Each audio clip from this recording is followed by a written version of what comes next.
그것을 정말 버린 거냐? 수십 년 묵은 친구의 물음 앞에서 조성준의 얼굴이 굳었습니다. 비서실 한 구석, 석권식이 목소리를 낮춰 던진 그 한마디가 좀처럼 떨어지지 않았습니다. 가끔은 그날의 선택을 후회한다는 말끝에 따라붙은 의문이었습니다. 맡기는 게 아니었다는 그 말이 조성준의 가슴 한복판을 서늘하게 훑고 지나갔습니다. 두 사람 사이에 흐른 침묵의 무게는 평생 묻어둔 한 가지가 천천히 고개를 드는 소리였습니다. 조성준이 그토록 오래 잊고 살아온 그것은 대체 무엇이었을까요? 비서실은 퇴근 무렵에 정막에 잠겨 있었습니다. 직원들이 하나둘 자리를 비운 사무실에 늦은 햇살만 비스듬히 들었습니다. 석권식이 조성준을 한쪽으로 가만히 붙들었습니다. 늘 공과 사를 칼같이 가르던 석권식이었으나 그날만은 눈빛이 오래된 친구의 것으로 흔들리고 있었습니다. 석권식이 주위를 한번 살핀 뒤 낮은 목소리로 운을 뗐습니다. 성준아, 나는 가끔 그날 일을 후회한다. 조성준이 의아한 얼굴로 고개를 돌렸습니다. 무슨 소리냐는 표정이었습니다. 석권식이 잠시 말을 고르다 다시 입을 열었습니다. 그때 너한테 그걸 맡기는 게 아니었어. 조성준의 손끝이 멈칫했습니다.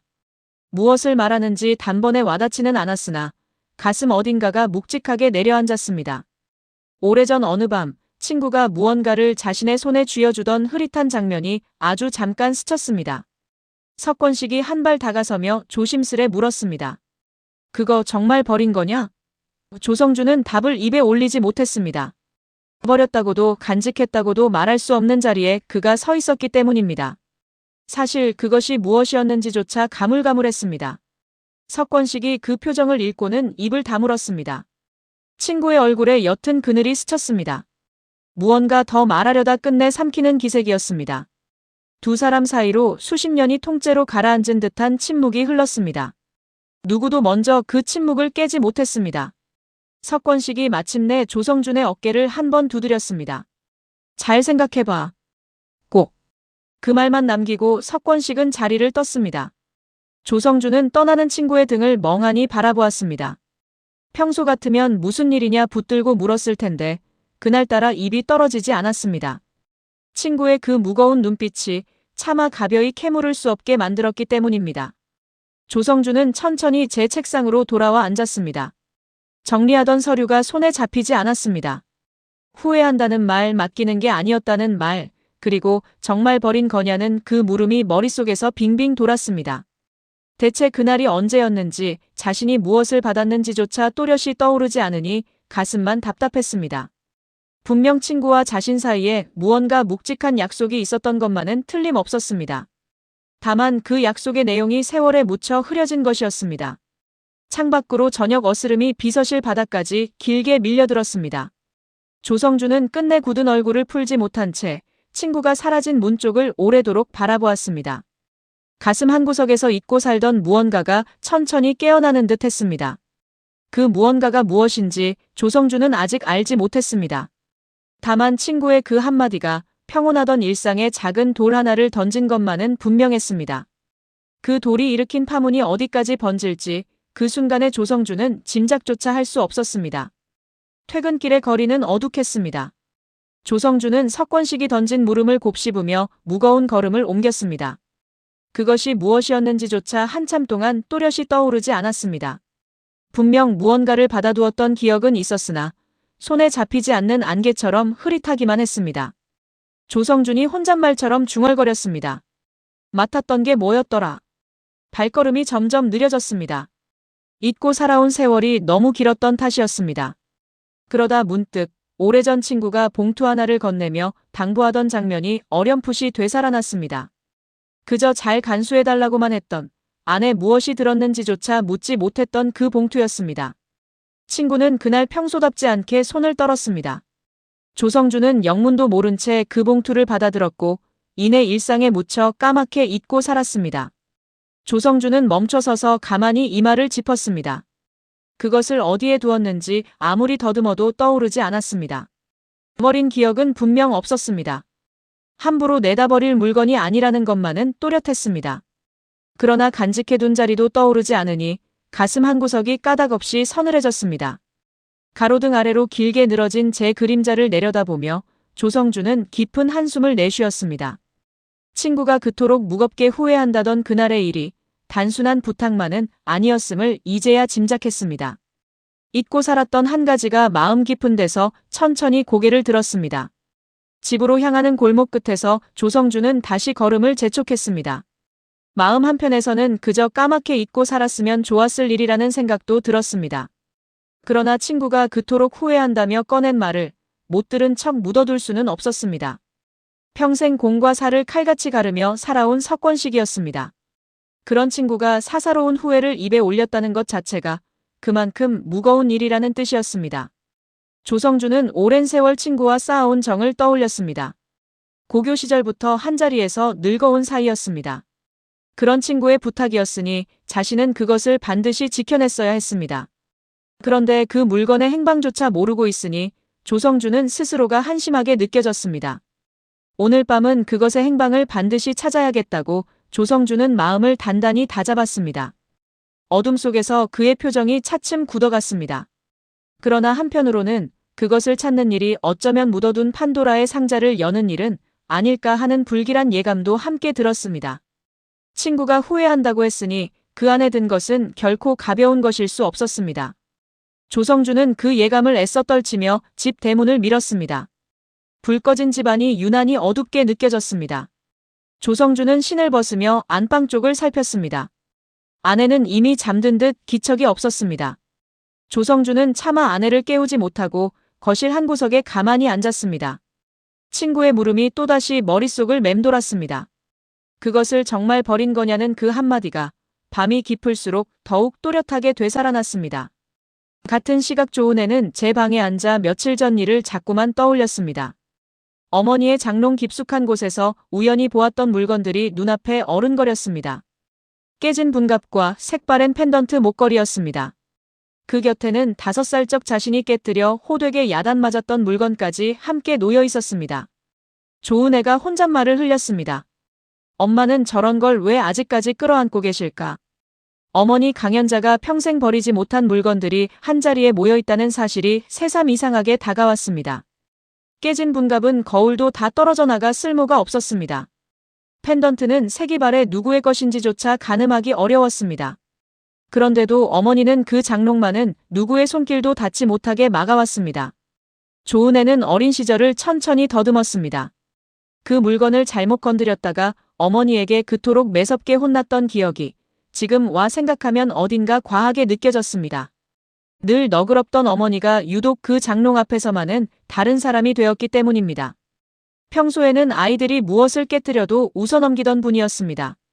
그런데 그날만은 어머니의 얼굴이 새파랗게 질렸고 손까지 부들부들 떨었습니다. 어린 조은혜는 영문도 모른 채 울음을 터뜨렸고 그 기억은 오래도록 마음에 남았습니다. 조은혜는 까닭 모를 답답함에 가슴을 쓸어내렸습니다. 어머니가 그토록 지키려 한 것이 대체 무엇이었는지 도무지 짐작이 가지 않았습니다. 그저 낡은 유품 몇 가지일 뿐인데 어머니에게는 목숨처럼 지켜야 할 무언가가 그 안에 잠들어 있는 듯 했습니다. 조은혜는 창밖 어둠을 바라보며 오래도록 생각에 잠겼습니다. 어머니는 늘 밝고 씩씩한 사람이었습니다. 동네에서도 복덕방을 꾸리며 누구에게나 살갑게 정을 나누는 분이었습니다.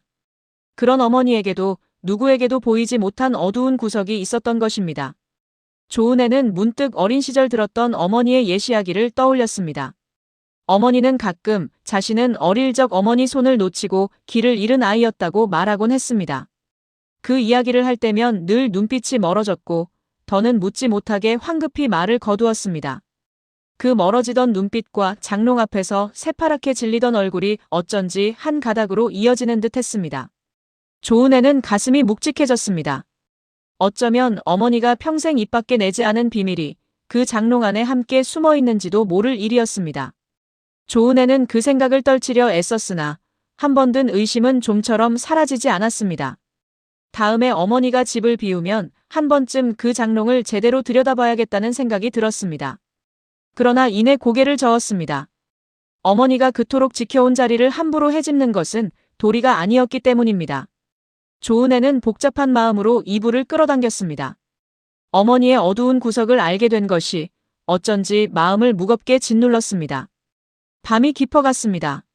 조성주는 석권식의 말을 더는 묻어둘 수 없었습니다. 오래전 받아둔 봉투를 찾아 집안을 뒤지기 시작했습니다. 가장 먼저 서재의 서랍부터 차례로 열어보았습니다. 손때 묻은 문서들과 빛바랜 영수증만 쏟아져 나왔을 뿐 봉투는 보이지 않았습니다. 조성준이 낮게 중얼거렸습니다. 분명 어딘가 둔 것 같은데. 책장을 더듬어 책들을 한 권씩 빼보기도 했습니다. 책장 뒤편까지 손을 넣어 더듬었으나 먼지만 묻어났습니다. 오래된 상자들을 끌어내 뚜껑을 하나하나 열어보았으나 거기에도 없었습니다. 낡은 사진첩과 오래전 서류 뭉치만 가득할 뿐이었습니다. 손끝에 묻은 먼지를 털며 조성주는 점점 초조해졌습니다. 이마에 땀이 맺혔습니다. 버린 기억은 없는데 어디에도 보이지 않으니 등줄기가 서늘해졌습니다. 혹시 이사하면서 잃어버린 것은 아닐까 싶다가도 그토록 중요한 물건을 함부로 흘렸을 리 없다는 생각이 그를 붙들었습니다. 친구가 그토록 무겁게 맡긴 것이었습니다. 그날 친구의 떨리던 손을 떠올리면 결코 가볍게 다룰 물건이 아니었습니다. 조성주는 안방 쪽으로 시선을 돌렸다가 이내 거두었습니다. 아내가 곤히 잠든 시각이었기 때문입니다. 결국 조성주는 거실 한가운데 우두커니 섰습니다. 온 집을 뒤졌는데도 행방이 묘연한 그것 앞에서 까닭 모를 불안이 천천히 차올랐습니다. 손바닥에 식은땀이 배었습니다. 그것이 정말 사라진 것이라면 친구에게 무어라 답해야 할지 막막하기만 했습니다. 더구나 안에 무엇이 들었는지도 모른 채 잃어버린 것이라면 그 무게는 더욱 감당하기 어려웠습니다. 조성주는 어두운 거실에서 오래도록 서성였습니다. 문득 한 가지 생각이 머리를 스쳤습니다. 혹시 아내가 모르고 어딘가에 치워둔 것은 아닐까. 그러나 그것은 자신이 따로 보관한 물건이었으니 아내가 손댔을 리 없었습니다. 조성주는 고개를 저었습니다. 다시 서랍을 열어 안쪽 깊은 곳까지 손을 넣어보았습니다. 오래된 만년필과 빛바랜 명함 몇 장만 손에 잡혔습니다. 봉투는 끝내 나오지 않았습니다. 조성주는 식탁 의자에 털썩 주저앉았습니다. 친구가 그토록 무겁게 맡긴 물건을 잃어버렸을지도 모른다는 생각에 가슴이 답답해 견딜 수 없었습니다. 내일 다시 찬찬히 찾아봐야겠다고 마음먹었으나 어디를 더 뒤져야 할지 막막했습니다. 온 집의 서랍과 상자를 다 헤집고도 못 찾았으니 말입니다. 조성주는 어두운 천장을 올려다보며 긴 한숨을 내쉬었습니다. 잠은 좀처럼 오지 않을 듯 했습니다. 친구의 후회 어린 목소리가 자꾸만 귓가에 맴돌았습니다. 맡기는 게 아니었다는 그 말이 마치 자신을 책망하는 것처럼 들렸습니다. 조성주는 어쩌면 자신이 그 봉투를 제대로 지켜내지 못한 것은 아닐까 하는 자책에 휩싸였습니다. 평생 친구에게 떳떳하고자 살아온 사람이었습니다. 그런 자신이 친구의 가장 무거운 부탁 하나를 놓쳤을지도 모른다니 가슴이 미어졌습니다. 조성주는 끝내 뜬 눈으로 밤을 지새웠습니다. 회사에서는 고대치와 은수정이 며칠째 한 가지 일에 매달리고 있었습니다. 바로 강수그룹 회장과의 금고였습니다. 고대치가 사무실 문을 닫고 목소리를 낮춰 말했습니다. 비밀번호는 분명 그 아이 생일이야. 204.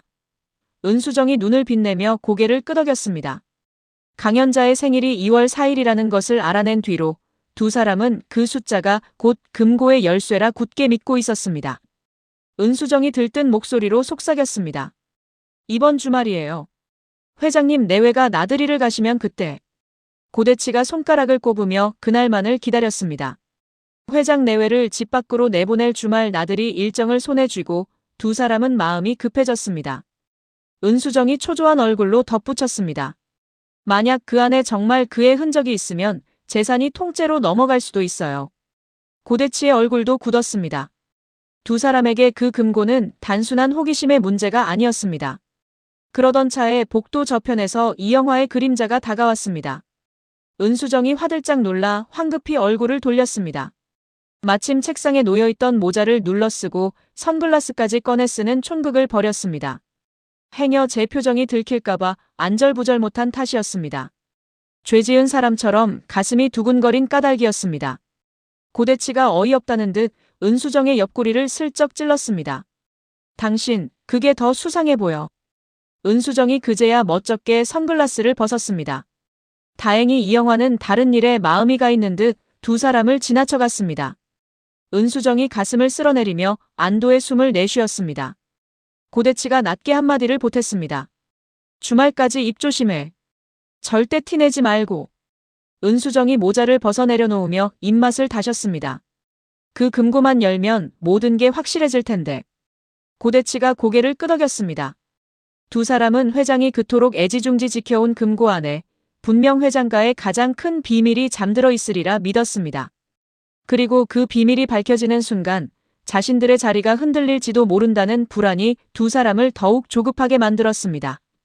은수정이 목소리를 더욱 낮추며 다짐했습니다. 주말 그날 무슨 일이 있어도 열어봐야 해요. 고대치가 손가락을 입에 갖다 댔습니다. 누군가 엿들을까 두려운 까닭이었습니다. 두 사람의 은밀한 작전은 그렇게 위태롭게 흘러가고 있었습니다. 금고 하나를 사이에 두고 회장가의 평온한 겉모습 아래로 욕심의 물살이 소리 없이 출렁였습니다. 은수정은 며칠 전 우연히 본 펜던트를 떠올리며 입술을 깨물었습니다. 그 안에 담긴 사진 한 장이 자신이 그토록 두려워하던 진실을 가리키고 있었기 때문입니다. 만약 그 진실이 정말이라면 회장가의 재산은 엉뚱한 사람에게로 흘러갈 수도 있었습니다.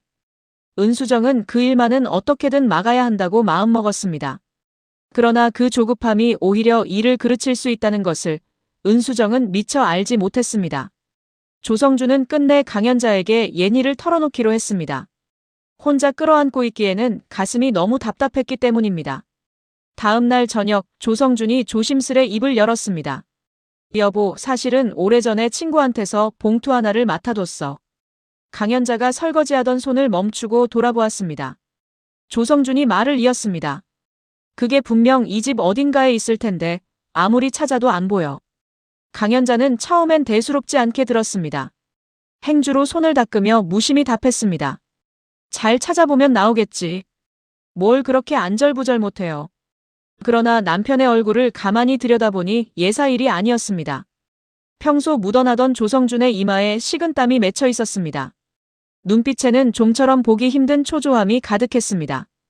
강연자가 행주를 내려놓으며 다가섰습니다. 여보, 대체 그게 뭐길래 그래요? 조성준은 차마 안에 무엇이 들었는지는 말하지 못했습니다. 자신도 알지 못했고 안다 해도 친구의 비밀이었기 때문입니다. 그저 반드시 찾아야 한다고만 되뇌었습니다. 꼭 찾아야 돼. 권식이가 맡긴 거야. 그 이름이 나오자 강연자도 표정이 사뭇 진지해졌습니다. 남편의 오랜 친구가 무겁게 맡긴 것이라면 가벼운 물건일 리 없었습니다. 남편이 그토록 마음을 졸이는 모습을 보자 강연자도 자신도 모르게 불안이 옮아붙었습니다. 까닭 모를 한기가 강연자의 등을 타고 흘렀습니다. 강연자가 조심스레 물었습니다. 혹시 그게 위험한 물건이에요? 조성준은 선뜻 답하지 못했습니다. 그 망설임이 강연자의 불안을 더욱 키웠습니다. 봉투 하나가 무엇이기에 이토록 사람을 흔들어 놓는지 강연자는 짐작조차 할 수 없었습니다. 강연자가 다시 입을 열었습니다. 혹시 우리가 모르고 어디 버린 건 아니에요? 조성준이 단호히 고개를 저었습니다.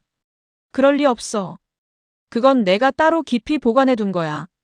그 말에 강연자는 더욱 마음이 무거워졌습니다. 깊이 보관해 둔 물건이 사라졌다면 그것은 그냥 잃어버린 것이 아닐지도 몰랐습니다. 강연자는 남편의 굳은 얼굴을 바라보다 문득 자신의 장롱을 떠올렸습니다. 그러나 이내 고개를 저었습니다. 그곳은 오로지 자신만의 물건들이 잠든 자리였고 남편의 봉투가 거기 있을 까닭이 없었기 때문입니다. 강연자는 그 생각을 입 밖에 내지 않았습니다. 두 사람은 한동안 말없이 마주 서 있었습니다. 부엌 창밖으로 어둠이 짙게 내려앉고 있었습니다. 강연자는 잠자리에 들어서도 좀처럼 잠을 이루지 못했습니다. 남편이 그토록 애태우는 봉투의 정체가 자꾸만 머릿속을 맴돌았습니다. 무엇이 들었기에 그가 안에 든 것조차 말하지 못하는지 알 수 없는 불안이 가슴을 짓눌렀습니다. 강연자는 어둠 속에서 천장을 바라보며 어쩌면 내일이라도 자신의 장롱을 한번 열어봐야겠다는 생각을 굳혔습니다. 그래야만 이 답답한 마음이 조금이라도 가라앉을 듯했기 때문입니다. 다음 날 아침 조은혜가 식탁에서 무심코 한마디를 던졌습니다. 아버지가 간밤에 온 집을 뒤졌다는 이야기를 어머니에게서 전해 들은 참이었습니다. 조은혜가 숟가락을 내려놓으며 말했습니다. 엄마, 그렇게 못 찾을 거면 그 장롱도 한번 들여다보면 어때요? 강연자가 멈칫했습니다. 조은혜가 대수롭지 않게 덧붙였습니다. 엄마가 늘 손도 못 대게 하던 그 장롱이요. 거기 안쪽 깊은데 한 번도 안 비워봤잖아요. 그 말에 강연자의 얼굴이 단번에 굳었습니다. 깨진 분갑과 펜던트가 잠들어 있는 그곳은 평생 누구의 손길도 닿지 못하게 막아온 자신만의 금고였기 때문입니다. 강연자가 애써 태어난 척 말을 돌렸습니다. 거긴 아무것도 없어. 쓸데없는 소리 말고 밥이나 먹어. 그러나 목소리 끝이 미세하게 떨렸습니다. 들고 있던 국그릇이 잠시 흔들렸습니다. 조은혜는 어머니의 굳은 표정을 놓치지 않았습니다. 어머니가 왜 저토록 예민하게 반응하는지 알 수 없었습니다. 그저 오래된 유품 몇 가지일 뿐인데 어머니에게는 무언가 다른 무게를 지닌 듯 했습니다. 조은혜가 조심스레 한 번 더 물으려다 어머니의 눈빛을 보고는 그만 입을 다물었습니다. 더 캐물으면 안 될 것 같은 분위기였습니다. 강연자는 밥을 뜨는 둥 마는 둥 하며 자꾸만 안방 쪽으로 시선을 던졌습니다. 딸의 한마디가 좀처럼 가슴에서 떠나지 않았습니다. 정말 그 장롱 깊은 곳에 남편이 찾는 봉투가 들어있을 리는 없었습니다. 그곳은 오로지 자신만의 것들이 잠든 자리였기 때문입니다. 그러나 한번 떠오른 의심은 좀처럼 가라앉지 않았습니다. 강연자는 식사 내내 마음이 어수선했습니다. 딸은 그저 무심코 던진 말이었을 것입니다. 그러나 그 말이 강연자의 가슴 깊은 데를 건드렸습니다. 평생 그 장롱만은 누구에게도 열어 보이지 않았습니다. 그 안에 든 것들이 자신의 가장 아픈 자리와 맞닿아 있었기 때문입니다. 깨진 분갑은 어머니의 손길이 닿았던 마지막 물건이었습니다. 펜던트는 그 시절을 견디게 해준 유일한 끈이었습니다. 그런 자리에 남편의 봉투가 들어있을 리 없다고 강연자는 몇 번이고 자신을 다독였습니다. 그런데도 마음 한구석에서는 이상한 예감이 자꾸만 고개를 들었습니다. 어쩌면 자신도 모르는 사이 그 장롱 안에 모르는 것이 함께 잠들어 있을지도 모른다는 예감이었습니다. 강연자는 숟가락을 내려놓고 깊은 숨을 내쉬었습니다. 식구들이 모두 집을 나서면 한 번쯤 그 안을 들여다봐야겠다는 생각이 자꾸만 머릿속을 맴돌았습니다. 딸은 영문을 모른 채 다시 밥을 먹기 시작했습니다. 강연자는 그런 딸의 얼굴을 가만히 바라보았습니다. 이 아이는 자신이 그 장롱에 어떤 무게를 묻어두었는지 알지 못했습니다. 알아서도 안 될 일이라고 강연자는 늘 그렇게 생각해왔습니다. 그러나 이제는 그 무게가 자꾸만 밖으로 새어나오려 하고 있었습니다. 강연자는 조용히 자리에서 일어나 출근하는 남편과 딸을 배웅했습니다. 현관문이 닫히는 소리가 그날따라 유난히 크게 들렸습니다. 낮 동안 강연자는 딸의 한마디를 떨치지 못했습니다. 식구들이 모두 나간 빈집에서 강연자는 홀로 그 장롱 앞에 섰습니다. 한참을 망설이던 손이 천천히 문고리에 닿았습니다. 끽, 오래된 경첩이 낮게 울었습니다. 안에서 묵은 냄새가 훅 끼쳐왔습니다. 유품들이 잠든 깊숙한 자리에 손을 넣자 익숙한 분갑의 차가운 감촉이 먼저 만져졌습니다. 강연자가 가만히 그것을 쓸어보았습니다. 깨진 거울 자국이 손끝에 그대로 전해졌습니다. 그 곁으로 손을 더 밀어넣던 순간 손끝에 낯선 모서리가 닿았습니다. 분갑도 펜던트도 아닌 빳빳한 종이 봉투의 가장자리였습니다. 강연자의 눈이 커졌습니다. 이게 왜 여기 있어? 조심스레 봉투를 끌어냈습니다. 누렇게 색이 바랜 제법 묵직한 봉투였습니다. 손바닥에 닿는 무게가 묵직했습니다. 수십 년 잊고 산 무게가 손끝에 그대로 전해졌습니다. 강연자는 도무지 영문을 알 수 없었습니다. 자신이 넣어둔 기억이 없는 물건이었습니다. 누구의 손길도 닿지 못하게 막아온 자신만의 장롱에 어떻게 이런 봉투가 들어와 있는지 짐작조차 가지 않았습니다. 강연자는 봉투를 든 채 한참을 그 자리에 굳어 있었습니다. 까닭 모를 떨림이 손끝에서 시작되어 온몸으로 번졌습니다. 봉투 겉면에는 아무런 글씨도 적혀 있지 않았습니다. 그저 오랜 세월이 켜켜이 묻은 누런 종이일 뿐이었습니다. 강연자가 봉투를 햇빛에 비춰보았습니다. 안에 무언가 종이 한 장이 들어있는 듯 했습니다. 강연자의 가슴이 까닭없이 두근거렸습니다. 남편이 그토록 애타게 찾던 그 봉투가 혹시 이것은 아닐까 하는 생각이 문득 스쳤습니다. 그러나 그것이 어떻게 자신의 장롱 깊은 곳에 들어와 있을 수 있단 말입니까? 강연자는 봉투를 이리저리 돌려보았습니다. 봉인된 부분이 단단히 붙어 있어 안을 들여다볼 수는 없었습니다. 강연자는 봉투를 무릎에 올려놓고 한참을 내려다보았습니다. 손을 댈수록 가슴이 무거워졌습니다. 무언가 열어서는 안 될 것을 손에 쥔 듯한 기분이 들었습니다. 그러면서도 이상하게 그 봉투에서 눈을 뗄 수가 없었습니다. 마치 오래전부터 이 봉투가 자신을 기다려온 것만 같았습니다. 강연자는 봉투를 가슴께로 끌어안은 채 식구들이 돌아올 때까지 그 자리를 떠나지 못했습니다.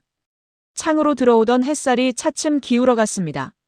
강연자는 그 봉투를 다시 장롱에 넣어야 할지 아니면 꺼내 두어야 할지조차 정하지 못했습니다. 손에 쥐고 있자니 가슴이 떨렸고 다시 넣자니 무언가 영영 묻혀버릴 것만 같았습니다. 강연자는 결국 봉투를 무릎에 올려둔 채 깊은 생각에 잠겼습니다. 어쩌면 이 봉투가 자신이 평생 외면해온 무언가를 끝내 들춰낼지도 모른다는 예감이 들었습니다. 그 예감 앞에서 강연자는 두렵기도 또 묘하게 끌리기도 했습니다. 마음 깊은 곳에 무언가가 그 봉투를 향해 자꾸만 손을 뻗고 있었습니다. 마침 일찍 들어온 조성준이 안방으로 들어서다 그 모습을 보았습니다. 강연자의 손에 들린 봉투를 알아본 순간 조성준은 그 자리에 우뚝 멈춰 섰습니다. 숨이 멎는 듯 했습니다. 자신이 간밤 내내 온 집을 뒤지며 찾던 바로 그 봉투였기 때문입니다. 조성준이 떨리는 목소리로 다가섰습니다. 여보, 그게 어디서 났어? 강연자가 영문을 모른 채 돌아보았습니다. 장롱에서 나왔어요. 분감 옆에. 나도 어떻게 여기 있는지 모르겠어요. 조성준의 얼굴이 하얗게 질렸습니다. 친구 석권식에게서 맡아두었던 그 봉투가 어떻게 아내의 장롱 깊숙한 곳까지 흘러들었는지 그 역시 갈피를 잡지 못했습니다. 분명 자신이 어딘가에 두었던 물건이었습니다. 그런데 그것이 아내가 평생 누구도 손대지 못하게 지켜온 장롱 안에 들어있었던 것입니다. 평생 버리지 못한 강연자의 유품들과 친구가 맡긴 회장가의 비밀이 한 장롱 속에서 뒤엉켜 잠들어 있었던 셈입니다. 두 사람은 그 아이러니 앞에 나란히 말을 잃었습니다. 조성준이 가까스로 입을 뗐습니다. 이게 내가 그토록 찾던 거야. 권식이가 맡긴 봉투. 강연자가 봉투와 남편의 얼굴을 번갈아 보았습니다. 당신이 찾던 그 봉투가 어떻게 내 장롱에 들어와 있어요. 누구도 그 연결을 설명할 수 없었습니다. 강연자는 자신이 그것을 넣은 기억이 전혀 없었습니다. 조성준 역시 아내의 장롱에 봉투를 넣은 적이 없었습니다. 그런데도 봉투는 거기 있었습니다. 안방 공기가 무겁게 가라앉았습니다. 두 사람은 한동안 봉투만 내려다보았습니다. 손바닥 위 봉투 하나가 두 사람이 함께 살아온 수십 년 세월을 한꺼번에 흔들고 있었습니다. 조성준이 가까스로 목소리를 가다듬었습니다. 그래도 찾았으니 다행이야. 그러나 강연자는 마음이 놓이기는커녕 더욱 불안해졌습니다. 자신이 평생 지켜온 자리에서 남편이 그토록 애태우던 물건이 나왔다는 사실이 도무지 우연 같지 않았기 때문입니다. 강연자가 떨리는 목소리로 물었습니다.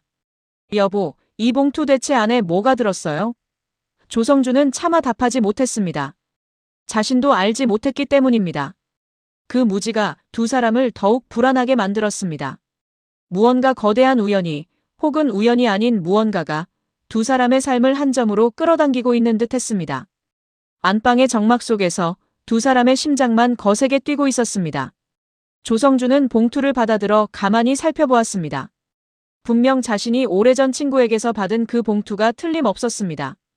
봉인된 모양도 누렇게 바랜 빛깔도 기억 속 그대로였습니다. 그런데 그것이 어떻게 아내의 장롱 속으로 들어갔는지 아무리 머리를 굴려도 답이 나오지 않았습니다. 조성준은 봉투를 든 손이 미세하게 떨리는 것을 느꼈습니다. 이 봉투를 여는 순간 그동안 평온하던 모든 것이 흔들릴지도 모른다는 두려움이 밀려왔습니다. 강연자는 봉투를 든 채 천천히 옛 기억을 더듬었습니다. 5살 좋은 애가 깨뜨려 호되게 혼났던 그 물건이 바로 이 봉투와 한데 엉켜 있었다는 사실이 어렴풋이 떠올랐습니다. 그날 어린 딸이 장롱을 헤집다 분갑을 깨뜨렸을 때 강연자는 평소답지 않게 매섭게 아이를 나무랐습니다. 강연자가 떨리는 목소리로 중얼거렸습니다.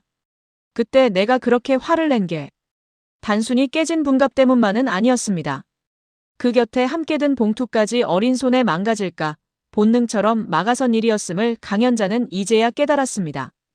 그날 강연자는 자신도 모르게 봉투부터 먼저 끌어안았습니다. 깨진 분갑보다 그 종이 한 장이 망가질까봐 가슴이 철렁 내려앉았던 기억이 어렴풋이 살아났습니다. 까닭도 모른 채 지켜온 것이 무엇이었는지 손끝에 잡힌 봉투의 무게로 어렴풋이 잡혔습니다. 강연자가 봉투를 가슴께로 끌어당겼습니다. 자신이 왜 그 장롱을 그토록 지켜왔는지, 왜 누구의 손길도 닿지 못하게 막아왔는지, 그 까닭이 이 봉투에 닿아 있는 듯 했습니다. 조성준이 그 모습을 안타까이 바라보았습니다. 차마 무슨 말을 건네야 할지 몰라 입을 다물었습니다. 강연자가 혼잣말처럼 흘렸습니다. 나는 이게 뭔지도 모르면서 평생 이걸 지켜온 거였어요. 영문도 모른 채 무언가를 지켜온 세월이 강연자의 가슴을 천천히 짓눌렀습니다. 손이 기억하는 것을 머리가 뒤늦게 따라가는 듯한 묘한 느낌이었습니다. 강연자는 봉투를 내려다보며 깊은 생각에 잠겼습니다. 자신의 손은 오래전부터 이 봉투가 무엇인지 알고 있었던 것일까요? 그래서 그토록 본능처럼 지켜온 것일까요? 강연자는 5살 딸의 울음소리가 아직도 귀에 선했습니다. 그날 자신이 왜 그토록 매섭게 굴었는지 오랫동안 스스로도 의아했습니다. 아이를 그렇게까지 혼낼 일이 아니었기 때문입니다. 그런데 이제야 그 까닭이 어렴풋이 잡혔습니다. 깨진 분갑보다 그 곁에 봉투가 망가질까봐 가슴이 철렁했던 것입니다. 자신도 그 봉투가 무엇인지 정확히 알지 못했으면서도 몸이 먼저 그것을 지키려 한 것이었습니다. 강연자는 그 사실이 새삼 서글펐습니다. 무엇인지도 모르는 것을 평생 목숨처럼 지켜왔으니 말입니다. 봉투 속에 무엇이 들었는지 강연자는 아직 알지 못했습니다. 그러나 그것이 자신과 무관하지 않다는 예감만은 점점 또렷해지고 있었습니다. 강연자는 봉투를 더욱 단단히 끌어안았습니다. 강연자가 떨리는 목소리로 남편에게 물었습니다. 여보, 이걸 정말 열어봐도 될까요? 조성준은 선뜻 답하지 못했습니다. 친구의 비밀이라는 생각과 아내의 장롱에서 나온 것이라는 생각이 그의 안에서 부딪혔기 때문입니다. 두 사람은 봉투를 가운데 두고 한참을 마주 앉아 있었습니다. 그 침묵 속에서 알 수 없는 운명의 무게가 두 사람을 천천히 짓눌렀습니다. 같은 시각 회사에서는 석권식에게 한 통의 전화가 걸려왔습니다. 오래 찾던 사람과의 약속이 마침내 잡혔다는 소식이었습니다. 석권식이 긴장한 얼굴로 수화기를 고쳐주었습니다. 통화를 마친 석권식의 표정이 굳어졌습니다. 회장이 그토록 오래 찾아 헤매던 그 사람을 드디어 만날 자리가 마련된 것이었습니다. 석권식이 낮은 목소리로 다짐하듯 말했습니다. 회장님께 보고드리기 전에 내가 먼저 확인해야 해. 섣불리 회장에게 전했다가 헛걸음이 되었던 일이 한두 번이 아니었기 때문입니다. 지난번에도 사람을 찾았다 했다가 끝내 다른 사람으로 판명되어 회장의 마음을 헛되이 흔든 일이 있었습니다. 그 일을 떠올리면 석권식은 더욱 신중해질 수밖에 없었습니다. 석권식은 이번만은 자신이 먼저 그 사람을 만나 진위를 가린 뒤에야 회장에게 알리겠다고 마음먹었습니다. 석권식이 수첩에 약속 날짜를 적어내렸습니다. 손끝이 미세하게 떨렸습니다. 오랜 추적이 마침내 끝에 닿는 듯한 예감이 들었습니다. 그토록 여러 해를 매달려온 일이었습니다. 그 끝이 보이는 듯하니 석권식도 마음이 무겁고도 설렜습니다. 바로 그 시각, 집에서는 강연자가 봉투를 손에 쥔 채 떨고 있었습니다. 두 갈래의 비밀이 서로의 존재를 까맣게 모른 채 동시에 움직이기 시작했습니다. 한쪽에서는 회장이 찾는 사람을 향해, 다른 한쪽에서는 봉투 속 진실을 향해 두 흐름이 보이지 않는 한 점을 향해 다가서고 있었습니다. 석권식은 자신이 친구에게 맡긴 그 봉투가 지금 친구의 집에서 열리려 한다는 사실을 꿈에도 알지 못했습니다. 석권식은 창가로 다가가 어둑해지는 거리를 내려다보았습니다. 그토록 오랜 세월 회장의 잃어버린 사람을 찾기 위해 발이 닳도록 뛰어다녔습니다. 수없이 헛걸음을 했고 수없이 실망했습니다. 그런데 이번에는 어쩐지 느낌이 달랐습니다. 마침내 진짜에 닿을 듯한 예감이 들었습니다. 석권식은 자신도 모르게 오래전 친구의 얼굴을 떠올렸습니다. 그날 무거운 봉투를 친구의 손에 쥐어주며 그저 잘 간수해달라고만 했던 그 밤이 떠올랐습니다. 석권식의 표정이 한층 무거워졌습니다. 어쩌면 그 봉투와 지금 자신이 찾는 사람이 결국 한 가닥으로 이어져 있을지도 모를 일이었습니다. 그러나 석권식은 그 생각을 입 밖에 내지 않았습니다. 모든 것은 그 사람을 직접 만나 확인한 뒤에야 분명해질 것이었습니다. 석권식은 그 약속 장소를 머릿속에 그리며 깊은 숨을 내쉬었습니다. 무언가 거대한 매듭이 풀리려는 예감이 그의 가슴을 무겁게 짓눌렀습니다. 석권식은 회장의 늙고 지친 얼굴을 떠올렸습니다. 평생을 두고 잃어버린 사람을 찾아달라 부탁한 회장이었습니다. 그 마지막 소원을 이루어드리는 일이 이제 자신의 손에 달려 있었습니다.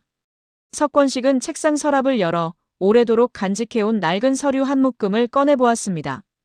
그 안에는 여러 해에 걸쳐 모은 단서들이 빼곡히 적혀 있었습니다. 석권식은 그 서류를 가만히 쓸어내렸습니다. 이번에야말로 헛걸음이 아니기를 석권식은 마음속으로 간절히 빌었습니다. 조성주는 봉투를 앞에 두고 오래 망설였습니다.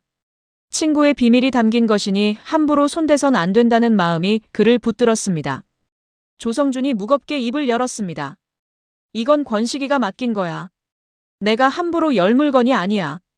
친구가 그토록 무겁게 맡긴 것을 주인의 허락도 없이 뜯어보는 것은 도리가 아니었습니다. 그러나 마음 한쪽에서는 다른 생각이 고개를 들었습니다. 어째서 이 봉투가 아내의 장롱에까지 흘러들었는지 그 까닭만은 알아야 한다는 마음이었습니다. 두 마음이 그의 안에서 팽팽히 부딪혔습니다. 도리를 지키려는 마음과 진실을 알고 싶은 마음이 좀처럼 한쪽으로 기울지 않았습니다. 강연자가 봉투에 가만히 손을 얹었습니다. 여보, 이건 내 집 깊은 곳에 잠들어 있던 물건이에요.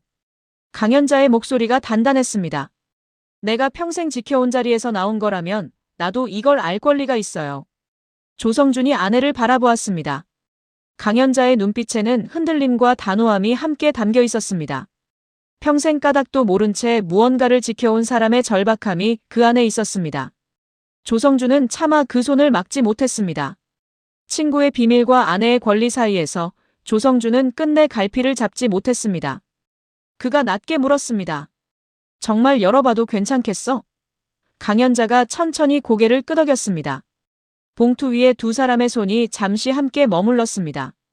누구도 먼저 봉투를 열지 못한 채 무거운 침묵만이 안방을 가득 채웠습니다. 벽식의 초침 소리가 유난히 크게 들렸습니다. 조성준이 다시 한번 망설이며 말했습니다. 권식이한테 먼저 물어봐야 하는 거 아닐까? 강연자가 고개를 가만히 저었습니다.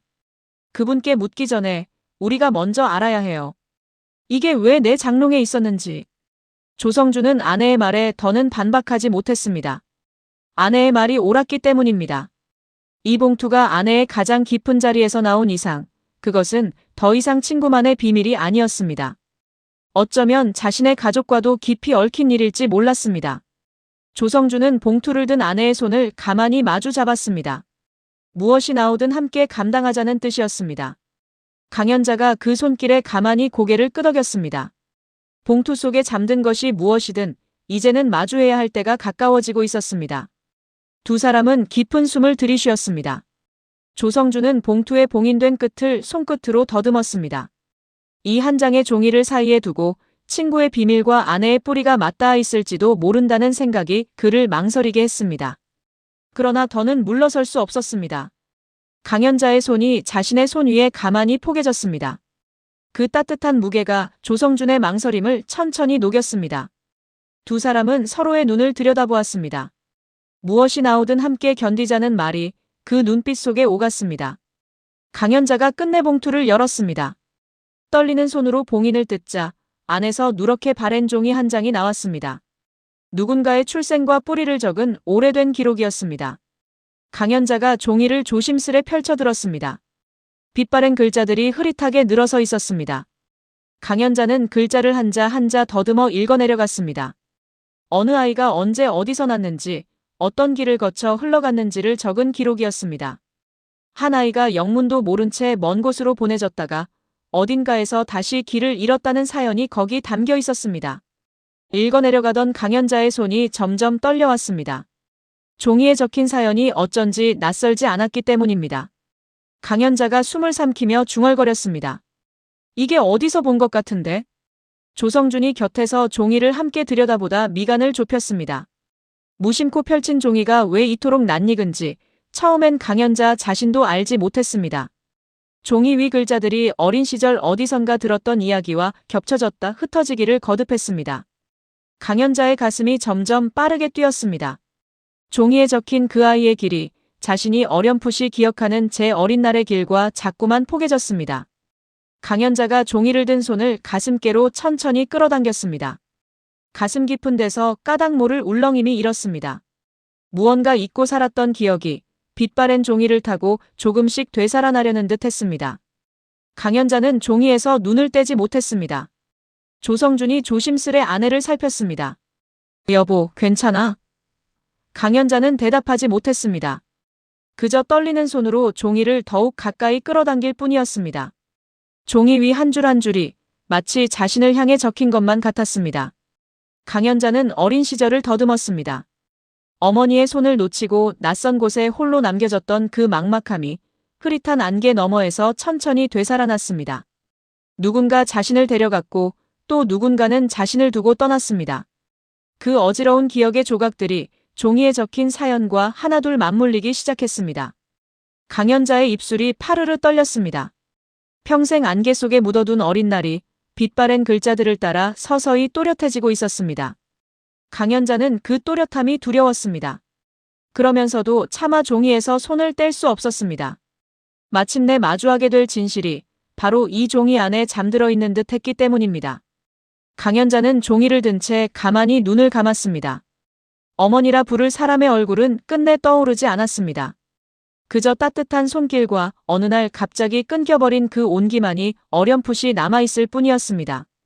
강연자는 그 흐릿한 기억을 붙들려 애썼습니다. 그러나 붙들수록 안개처럼 흩어졌습니다. 강연자가 다시 눈을 뜨고 종이를 들여다보았습니다. 빛바랜 글자들이 그 흩어진 기억의 빈자리를 하나씩 메워주고 있었습니다.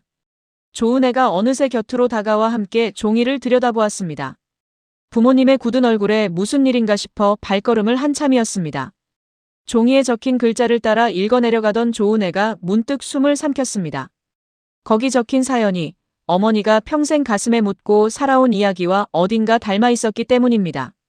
조은혜가 떨리는 목소리로 입을 뗐습니다. 엄마, 이거 엄마가 늘 하시던 그 얘기랑. 조은혜는 어린 시절 어머니에게서 드문드문 들었던 말을 떠올렸습니다. 자기 행복을 찾겠다고 자식을 버린 사람이라며 친어머니를 마음에서 지웠다던 어머니의 말이었습니다. 어머니는 그 이야기를 할 때마다 입술을 깨물었고 더는 묻지 못하게 화제를 돌리곤 했습니다. 그 말이 지금 눈앞의 종이 한 장과 겹쳐지는 순간이었습니다. 조은혜의 등줄기로 서늘한 한기가 지나갔습니다.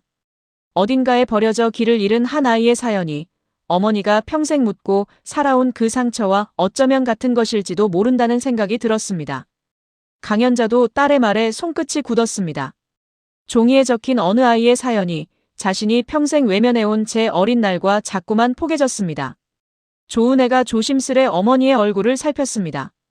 강연자의 눈동자가 흔들리고 있었습니다. 두 눈에 어느새 물기가 차올라 있었습니다. 조은혜는 차마 더 말을 잇지 못했습니다. 어머니의 손을 가만히 붙잡아드리는 것 말고는 무엇을 해야 할지 알 수 없었습니다. 조은혜는 어머니의 떨리는 손을 두 손으로 감싸쥐었습니다. 엄마, 천천히 봐요. 우리 같이 봐요. 그 말에 강연자가 가까스로 고개를 끄덕였습니다. 조은혜는 가슴이 미어졌습니다. 늘 강하고 단단하던 어머니가 종이 한 장 앞에서 이토록 무너지는 모습은 처음이었기 때문입니다. 어머니가 평생 가슴에 품고도 누구에게도 털어놓지 못한 상처가 지금 눈앞에서 그 모습을 드러내려 하고 있었습니다. 조은혜는 차마 더 묻지 못하고 그저 어머니 곁을 지켰습니다. 아버지 조성준도 말없이 두 사람을 바라볼 뿐이었습니다. 종이 한 장을 사이에 두고 세 사람의 숨소리만 무겁게 오갔습니다. 무언가 거대한 진실이 바로 코앞까지 밀려와 있었습니다. 안방의 공기가 숨막히게 가라앉았습니다.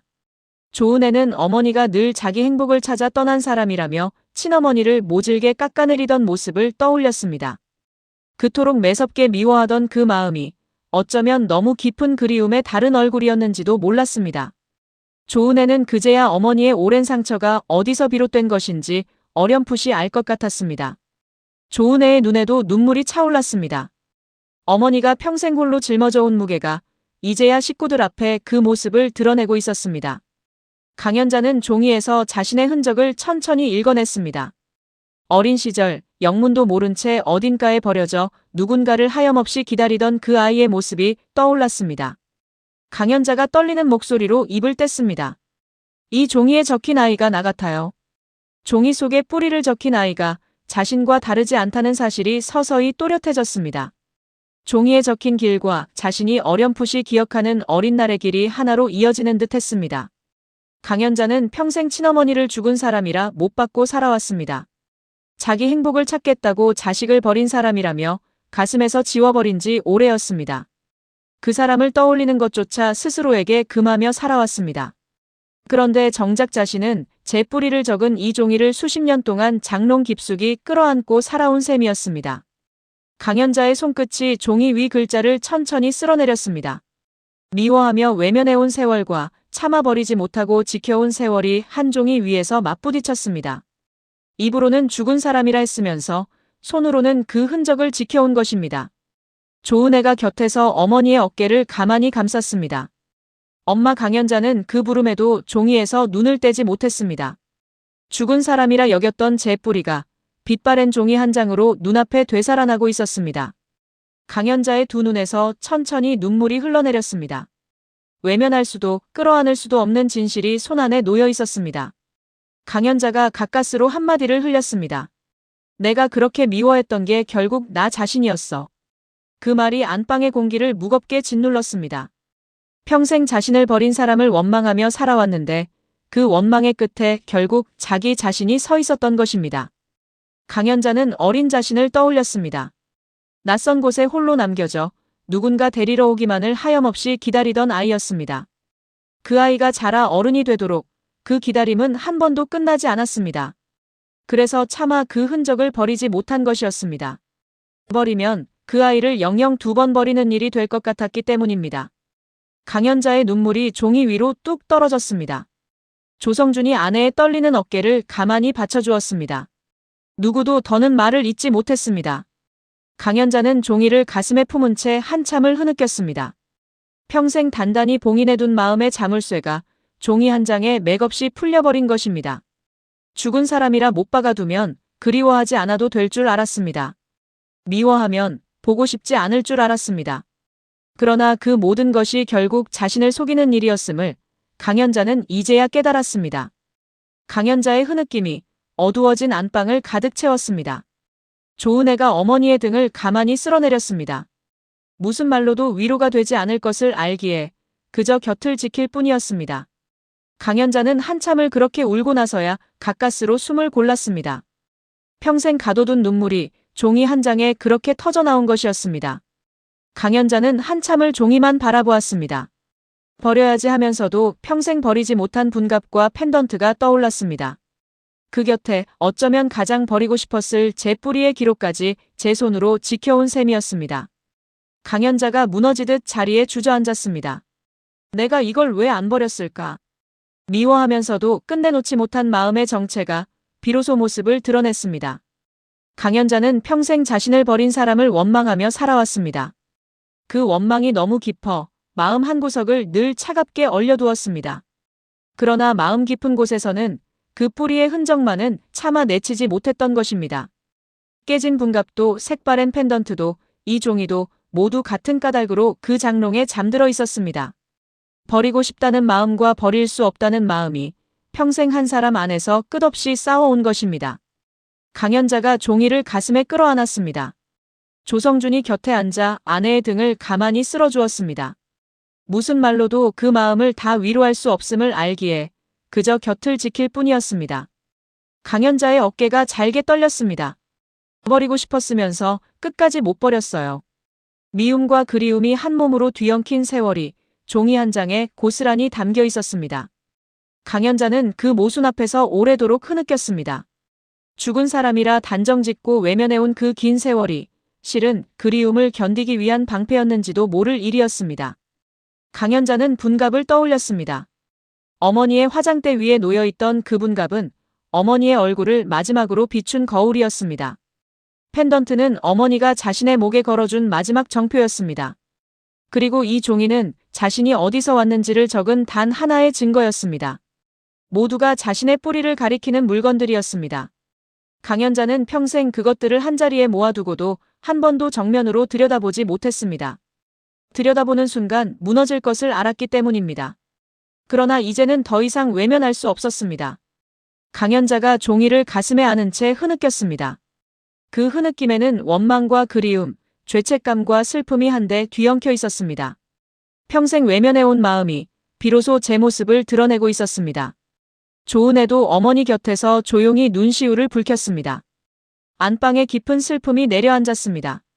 강연자는 종이를 손바닥으로 가만히 쓸어보았습니다. 거친 종이의 결 하나하나가 마치 지나온 세월의 주름처럼 느껴졌습니다. 이 한 장을 위해 자신은 평생 그 장롱을 지켜온 것이었습니다. 그 사실이 서글프면서도 한편으로는 묘한 위안이 되었습니다. 적어도 자신은 그 뿌리를 끝내 내치지 않았던 것입니다. 강연자는 그 작은 위안에 가까스로 마음을 기댔습니다. 조성주는 그 광경을 바라보며 갈피를 잡지 못했습니다.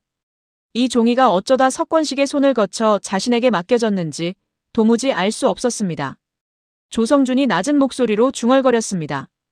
권식이가 대체 나한테 뭘 떠넘긴 거지? 친구가 그날 무겁게 건넨 봉투가 어쩌다 아내의 뿌리를 적은 기록이었는지, 또 어쩌다 아내의 장롱까지 흘러들었는지 의문은 풀리기는커녕 더 깊어지기만 했습니다. 조성준은 비서실에서 들었던 친구의 물음을 되짚었습니다. 그것을 정말 버린 것이냐던 그 한마디가 이제 와 무겁게 되살아났습니다. 그날 친구의 떨리던 손, 그늘진 얼굴이 또렷이 떠올랐습니다. 석권식은 이 종이의 정체를 알고 있었던 것일까요? 알면서도 자신에게 맡긴 것이라면 그 까닭은 또 무엇이었을까요? 조성준의 머릿속이 어지러웠습니다. 회장가의 비밀이라 여겨온 봉투가 아내의 출생과 맞닿아 있었다는 사실이 좀처럼 믿기지 않았습니다. 어쩌면 친구는 이 봉투가 결국 자신의 가족과 이어진다는 사실을 진작 알고 있었던 것은 아닐까. 그렇다면 그날의 후회는 무엇을 향한 것이었을까? 의문이 또 다른 의문을 낳았습니다. 조성준이 흐느끼는 아내를 바라보았습니다. 차마 지금 이 의문을 입에 올릴 수는 없었습니다.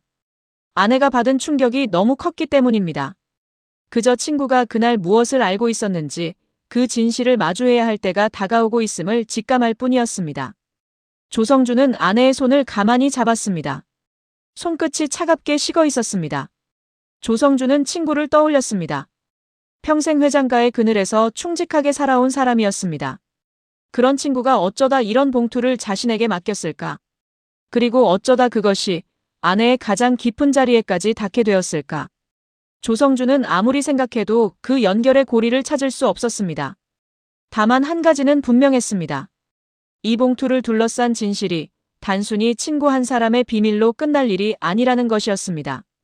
어쩌면 회장가의 오랜 비밀과 아내의 잃어버린 뿌리가 한 가닥으로 얽혀 있을지도 몰랐습니다. 그 생각에 조성준은 등골이 서늘해졌습니다. 풀리지 않는 매듭이 그의 가슴을 무겁게 짓눌렀습니다. 머지않아 친구에게 이 모든 것을 물어야 할 날이 올 것이었습니다. 조성준은 흐느끼는 아내를 바라보며 지금은 그 어떤 질문도 미뤄야 한다고 생각했습니다. 아내가 평생 묻어둔 상처를 마주한 이 순간에 자신의 의문을 들이밀 수는 없었습니다. 조성준은 그저 아내의 곁을 지키기로 했습니다.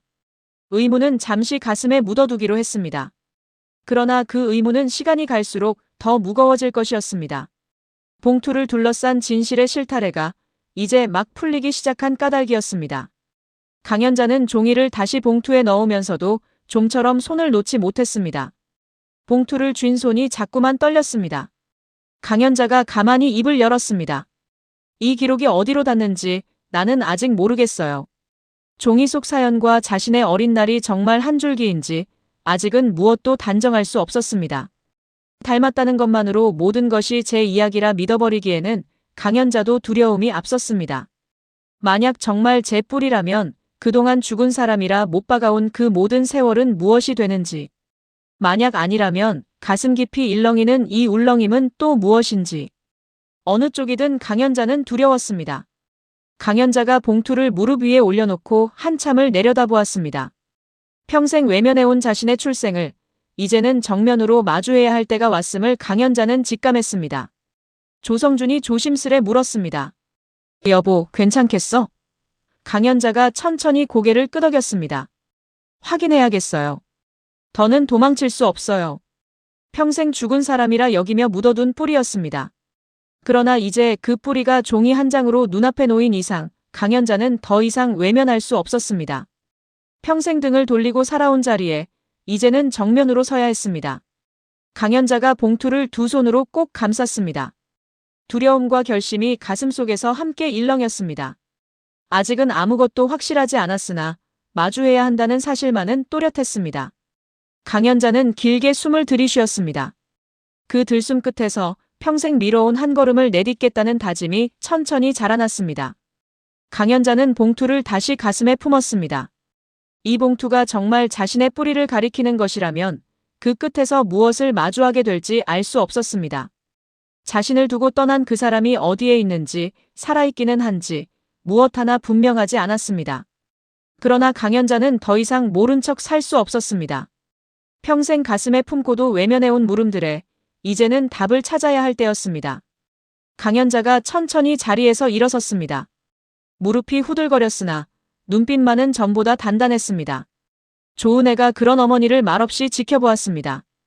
어머니의 등이 어쩐지 외롭고도 결연해 보였습니다. 강연자는 봉투를 서랍 깊숙이 넣어두었습니다. 함부로 누구에게도 보일 수 없는 물건이었기 때문입니다. 그러면서도 강연자는 마음을 정했습니다. 이 기록의 뿌리가 어디로 닿는지 반드시 제 눈으로 확인하겠다고 말입니다. 평생 도망쳐온 자리에 이제는 정면으로 서겠다는 다짐이었습니다. 강연자는 서랍을 닫으며 길게 숨을 내쉬었습니다. 두려움은 여전했으나 더 이상 그 두려움에 끌려다니지는 않겠다고 마음먹었습니다. 강연자는 거울 앞에 서서 제 얼굴을 가만히 들여다보았습니다. 주름진 얼굴 어딘가에 종이 속 그 아이의 모습이 겹쳐 보이는 듯 했습니다. 강연자는 손끝으로 제 뺨을 가만히 쓸어내렸습니다. 평생 모른 척해온 자신의 얼굴을 이제야 처음으로 똑바로 마주하는 기분이었습니다. 조은혜는 방으로 돌아와 어지러운 마음을 가라앉히려 애썼습니다.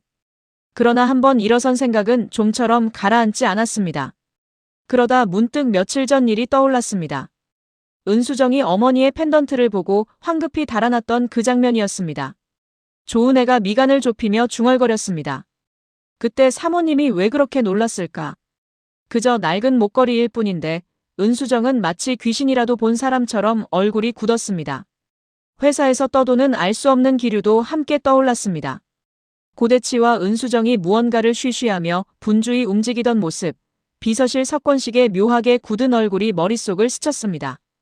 따로 떨어져 있던 조각들이 어느새 한자리로 모여들고 있었습니다.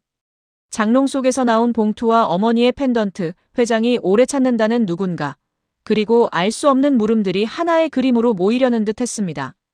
조은혜는 그 조각들이 어떻게 맞물리는지 아직 알 수 없었습니다. 그러나 따로 떨어져 있던 일들이 한 점을 향해 모여드는 듯한 느낌만은 또렷했습니다. 조은혜의 등줄기로 까닭 모를 한기가 지나갔습니다. 어머니가 평생 끌어안고 살아온 비밀과 회사를 둘러싼 은밀한 움직임이 어쩌면 한 가닥으로 이어져 있을지도 모른다는 예감이 들었습니다. 조은혜는 두 팔을 감싸 안았습니다. 그 예감이 맞다면 식구들의 평온한 일상이 송두리째 흔들릴지도 모를 일이었습니다. 조은혜는 어머니의 펜던트를 떠올렸습니다. 며칠 전 어머니 방에서 우연히 보았던 그 낡은 목걸이였습니다. 오래돼 보인다며 무심히 넘겼는데 지금 와 생각하니 그것이 모든 일의 한가운데 놓여있는 듯 했습니다.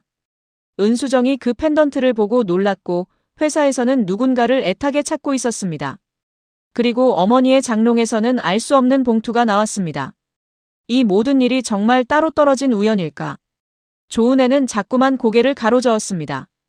우연이라기엔 너무 많은 실이 한 매듭으로 모여들고 있었습니다.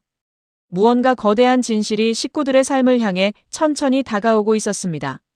조은혜는 그 그림자가 어디서 비롯된 것인지 끝내 가늠하지 못한 채 밤을 지새웠습니다. 조은혜는 어머니의 흐느낌을 떠올렸습니다. 평생 단단하던 어머니가 그토록 무너지는 모습은 처음이었습니다. 그 눈물의 까닭이 회사를 둘러싼 알 수 없는 움직임과 정말 이어져 있는 것이라면 식구들 앞에 놓인 길은 결코 평탄하지 않을 것이었습니다. 조은혜는 그 막연한 불안에 가슴이 답답해졌습니다. 그저 자신이 할 수 있는 일은 어머니의 곁을 지키는 것뿐이었습니다. 조은혜는 어둠 속에서 어머니의 방 쪽을 오래도록 바라보았습니다. 어머니가 부디 이 일을 잘 견뎌내기를 조은혜는 마음속으로 빌었습니다. 그러면서도 한편으로는 자신이 알지 못하는 더 큰 비밀이 그 너머에 있을지도 모른다는 예감을 떨칠 수 없었습니다. 그 예감이 맞다면 식구들 모두가 곧 그 소용돌이 속으로 빨려 들어갈 것이었습니다. 조은혜는 그 불길한 생각에 몸을 떨었습니다. 밤이 깊었습니다. 강연자는 봉투를 가슴에 안은 채 자리에 누웠으나 오래도록 잠들지 못했습니다. 평생 죽은 사람이라 여겼던 뿌리가 종이 한 장으로 되살아나 강연자를 흔들고 있었습니다. 강연자가 어둠 속에서 가만히 봉투를 쓸어내렸습니다. 봉투의 거친 감촉이 손끝에 전해질 때마다 가슴 속에서 오래 묻어둔 감정들이 일렁였습니다. 외면할 수도 끌어안을 수도 없는 자리에 자신이 서 있다는 사실이 가슴을 짓눌렀습니다. 미워하며 지워버린 사람과 참아버리지 못하고 지켜온 흔적이 한 사람 안에서 끝없이 부딪혔습니다. 강연자가 낮게 혼잣말을 흘렸습니다. 나는 평생 뭘 끌어안고 산 걸까? 자신이 평생 지켜온 것의 정체를 강연자는 마침내 마주하고 있었습니다. 그러나 마주한다고 해서 모든 것이 분명해지는 것은 아니었습니다. 오히려 더 깊은 물음들이 강연자를 에워쌌습니다. 그 뿌리가 정말 자신의 것인지, 그렇다면 자신을 버린 그 사람은 지금 어디에 있는지, 살아는 있는지. 천장을 응시하는 강연자의 눈빛이 흔들렸습니다. 곁에서 조성준이 잠 못 든 아내의 손을 가만히 잡아주었습니다. 두 사람 사이로 긴 밤이 흘렀습니다. 봉투 속 진실이 어디로 닿을지, 그 끝에서 무엇이 기다리고 있을지 아직은 누구도 알지 못했습니다. 강연자는 어둠 속에서 가만히 눈을 감았다 떴습니다. 평생 죽은 사람이라 못 박아온 그 이름이 이제는 어쩌면 살아있을지도 모른다는 생각이 들었습니다. 그 생각만으로도 가슴이 미어졌습니다. 만약 정말 살아있다면 자신은 그 사람을 다시 미워해야 할지 아니면 끌어안아야 할지조차 알 수 없었습니다. 강연자는 곁에 잠든 남편의 손을 가만히 마주 잡았습니다. 그 온기에 조금이나마 마음이 놓였습니다. 적어도 이 길을 혼자 걷는 것은 아니라는 사실이 강연자를 버티게 했습니다. 강연자는 창밖으로 희끄물에 밝아오는 새벽빛을 바라보았습니다. 긴 밤이 끝나가고 있었으나 마음속의 어둠은 좀처럼 거치지 않았습니다. 강연자는 봉투를 가슴에 안은 채 다짐했습니다. 두렵더라도 이 길의 끝을 끝까지 걸어가 보겠다고 말입니다. 평생 외면해온 자신의 뿌리를 마주하는 일이 어쩌면 자신을 비로소 자유롭게 해줄지도 모른다는 작은 희망이 가슴 한구석에서 움텄습니다. 강연자는 곁에 잠든 남편의 고른 숨소리에 가만히 귀를 기울였습니다. 평생 자신을 지켜준 사람이었습니다. 이번에도 그가 곁에 있어 주리라는 믿음이 강연자에게 작은 용기를 주었습니다. 강연자는 봉투를 가슴에 더욱 단단히 끌어안았습니다. 그 무게가 이제는 짐이 아니라 자신의 일부처럼 느껴졌습니다. 다만 이 밤을 지나면 강연자의 삶은 더 이상 어제와 같을 수 없으리라는 것만은 분명했습니다. 강연자의 흔들리는 눈빛 위로 다가올 날들의 파도가 천천히 밀려오고 있었습니다. 오늘은 한 사람이 평생 손에서 놓지 못한 물건들에 대해 이야기를 나눠보려 합니다. 깨진 분갑색 바램 펜던트, 그리고 누렇게 바램 봉투 하나. 버려야지 하면서도 끝내 버리지 못한 그 물건들이 강연자가 평생 가슴에 묻어둔 상처와 어떻게 맞닿아 있는지를 가만히 들여다보겠습니다. 서건식이 조성준에게 던진 한마디, 그것을 정말 버린 것이냐는 그 물음의 무게도 함께 짚어보지요. 서건식이 조성준을 비서실 한쪽으로 가만히 불러세운 장면을 먼저 떠올려 보겠습니다. 평생 공과 사를 칼같이 가르며 살아온 사람이 서건식입니다. 고대치 앞에서는 사내 호칭과 격식을 흐트러뜨리지 않다가도 친구로 마주 앉으면 비로소 이름을 부르며 속을 터놓는 사람이지요. 그런 서건식이 가끔 그날의 선택을 후회한다며 그때 맡기는 게 아니었다고 입을 열었습니다. 그러고는 그것을 정말 버린 것이냐고 물었습니다. 이 물음이 예사롭지 않은 까닭은 서건식이라는 인물이 평생 사사로운 감정을 입에 올리지 않던 사람이기 때문입니다. 고강수가 그토록 오래 찾아 헤매는 사람의 행방을 서건식은 여러 해 동안 단서를 모으며 추적해왔습니다. 헛걸음과 실망을 수없이 반복하면서도 회장에게 보고하기 전 자신이 먼저 진위를 가리겠다는 신중함을 잃지 않았지요. 그런 사람이 후회라는 말을 입에 올렸다는 것 자체가 그 봉투에 담긴 것이 결코 가벼운 무게가 아니라는 뜻입니다. 조성준이 그 물음 앞에서 답을 입에 올리지 못한 대목도 마음에 남습니다. 버렸다고도 간직했다고도 말할 수 없는 자리에 조성준이 서 있었기 때문입니다. 오래전 어느 밤 친구가 떨리는 손으로 무언가를 쥐어주던 흐릿한 기억만 남았을 뿐 그것이 무엇이었는지조차 세월에 묻혀 흐려진 상태였지요. 그래서 그 침묵의 무게가 더욱 무겁게 다가옵니다.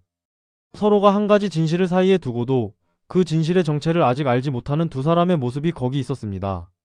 이 장면의 배경을 함께 짚어보면 그 무게가 한층 또렷해집니다. 이 물음이 나오기 직전 비서실에서는 고대치가 서건식에게 모진 말을 퍼붓고 멱살잡이 직전까지 가는 소란이 있었습니다. 서건식이 결혼을 부추겨 사돈이 되려는 속셈 아니냐는 막말에 평생 공과 사를 가르며 참아온 서건식이 끝내 이름을 부르며 맞받아쳤지요. 아무리 잘나봤자 다 제 발밑이라는 으름장을 남기고 고대치가 사라진 뒤에야 서건식은 비로소 조성준에게 그 후회를 털어놓았습니다. 즉 이 물음은 한바탕 모욕을 겪은 사람이 평생 짊어진 충직함의 무게를 잠시 내려놓고 흘린 진심이었던 셈입니다. 그렇다면 서건식이 후회한다던 그 선택은 무엇을 향한 것일까요? 친구에게 무언가를 맡긴 일 그리고 그것을 맡기지 말았어야 했다는 뒤늦은 깨달음이지요. 서건식이 회장이 찾던 사람과의 약속을 마침내 잡은 바로 그 무렵에 이 후회를 꺼냈다는 점이 두 일이 한 가닥으로 이어져 있음을 넌지시 일러줍니다.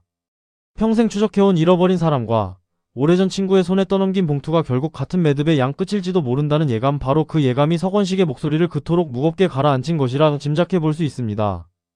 이번 회를 따라가다 보면 강연자가 장롱 깊숙이 간직해온 물건들이 거듭 등장합니다. 깨진 분갑과 색 바랜 펜던트, 그리고 5살 적 좋은 애가 깨뜨려 호되게 야단 맞았던 물건까지 모두 한자리에 모여 있었지요. 늘 너그럽던 강연자가 유독 그 장롱 앞에서만은 다른 사람이 되었다는 점이 중요합니다. 평소에는 아이들이 무엇을 깨뜨려도 웃어넘기던 사람이 그날만은 얼굴이 새파랗게 질리고 손까지 떨었습니다. 놀이터에서 좋은 애와 마주 앉은 강연자가 직접 들려준 이야기를 떠올려보면 그 까닭이 어렴풋이 잡힙니다. 강연자는 버려야지 하면서도 평생 버리지 못한 물건이라고 그 유품들을 설명했습니다. 깨진 분갑은 친어머니의 손길이 닿았던 마지막 흔적이고 펜던트는 그 시절을 견디게 해준 유일한 끈이었지요. 무엇인지조차 정확히 알지 못하는 봉투마저 그 곁에 함께 잠들어 있었으니 강연자는 영문도 모른 채 제 뿌리의 기록을 평생 지켜온 셈이었습니다. 여기서 우리가 눈여겨볼 것은 강연자의 손이 머리보다 먼저 그 물건들을 지키려 했다는 점입니다. 5살 딸이 장롱을 헤집었을 때 강연자가 그토록 매섭게 굴었던 것은 깨진 분갑보다 그 곁에 무언가가 망가질까 본능처럼 막아선 일이었습니다. 자신도 그것이 무엇인지 또렷이 알지 못하면서도 몸이 먼저 그것을 끌어안은 것이지요. 그래서 그 장면이 더 마음에 남는 것입니다. 이 유품들이 그저 낡은 물건으로 머물지 않는 까닭은 그것들이 강연자라는 인물의 평소 모습과 정면으로 어긋나기 때문입니다. 강연자는 자식들에게 금수저는 못 물려줬어도 금두엽은 물려줬다 자부하는 사람, 취미가 공부이고 특기가 자격증 취득인 사람입니다. 매사 당당하고 씩씩하며 복덕방을 꾸리며 누구에게나 살갑게 정을 나누는 사람이지요. 그렇게 밝고 단단한 사람에게도 누구에게도 보이지 못한 어두운 구석이 한자리 있었던 것입니다. 그 어두운 구석이 바로 그 장롱이었습니다. 좋은 애가 그 물건들을 외할머니의 것이냐고 물었을 때 강연자가 버려야지 하면서도 평생 버리지 못했다고 답한 대목을 다시 떠올려 봅니다. 버리겠다는 말은 늘 입에 머물렀을 뿐 손은 한 번도 그 말을 따르지 않았지요. 사람이 무언가를 평생 버리지 못한다는 것은 그 물건이 곧 자신의 일부라는 뜻일 것입니다. 강연자가 지켜온 것은 분갑이나 펜던트라는 물건이 아니라 그 물건에 깃든 어머니의 마지막 온기, 그리고 그 온기를 잃은 어린 자신이었던 셈입니다. 강연자가 친어머니를 두고 한 말도 함께 살펴볼 만합니다. 놀이터에서 강연자는 자기 행복을 찾겠다고 자식을 미련 없이 버린 사람이라며 이미 마음속에서 죽은 사람이니 다시는 그 이야기를 꺼내지 말라고 차갑게 못 박았습니다. 좋은 애가 외할머니에게도 말 못할 사정이 있었을지 모른다며 한번 찾아보자고 권했지만 강연자는 단호하게 고개를 저었지요. 그런데 이 단호함의 뒷면을 들여다보면 결이 사뭇 다른 마음이 보입니다.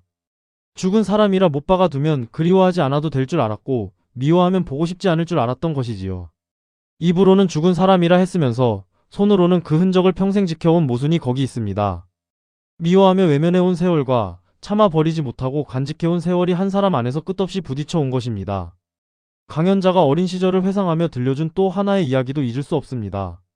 자기 엄마를 닮은 사람을 보고 넋을 놓고 따라가느라 놀이터에서 저를 기다리던 어린 자식마저 까맣게 잊었던 그날의 일이지요.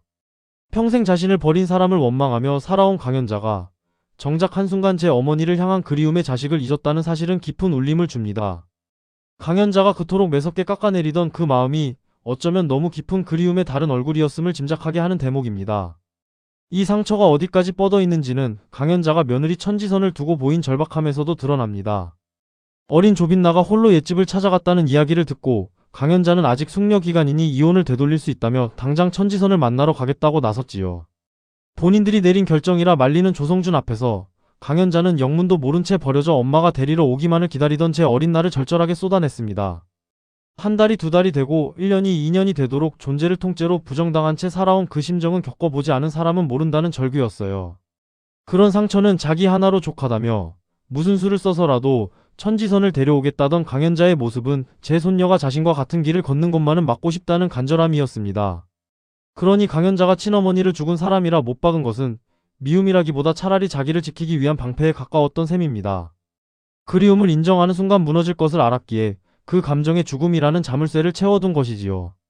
그러나 손녀의 상처 앞에서 제 어린 날을 통째로 쏟아낸 그 순간 평생 잠가둔 자물쇠에 이미 작은 틈이 생기고 있었음을 우리는 짐작할 수 있습니다. 이 작품에는 오래전부터 이어져 온 한 가지 줄기가 있습니다. 이영화가 어릴 적 잃어버린 딸 연순을 평생 찾아 헤매왔다는 사연입니다. 고강수는 떠나기 전 그 딸을 찾는 것이 마지막 숙제라며 다짐했고 서건식은 프랑스 임양과 파견 기록을 단서 삼아 오래도록 추적해왔지요.